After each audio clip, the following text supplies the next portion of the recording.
అసలు మా వాడికి చెక్ వస్తుందో లేదో అనుకున్నాను. ఫుల్ మంచిగా చెక్తున్నాడు. ఎన్ని చెక్కేసి చూడండి, ఫుల్గా చెక్కేస్తున్నాడే ఉన్నాడు. ఇది ఒక యాక్టివిటీ లాగా అయిపోయింది.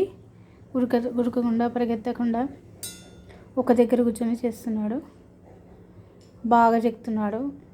వీడికి గిఫ్ట్ వచ్చింది క్రిస్మస్ దానికి, సీక్రెట్ శాంటాలో నిన్న క్రిస్మస్ సెలబ్రేషన్ అయినప్పుడు ఒక 3 ప్యాకెట్స్ వచ్చినాయి. పెన్సిల్స్, 3 ఎరేజర్స్, 3 షార్ప్నర్స్ ఇట్లా ఇచ్చారు.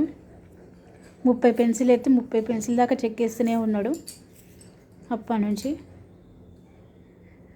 వీళ్ళు ఇట్లాంటి పిల్లలు ఒక పని చేస్తే ఎప్పుడు చేస్తూనే ఉంటారు అన్నట్టుగా చేస్తూనే ఉన్నాడు. అప్పటి నుంచి చెక్తూనే ఉన్నాడు, తీస్తున్నాడు, గిన్నెలు వేస్తున్నాడు.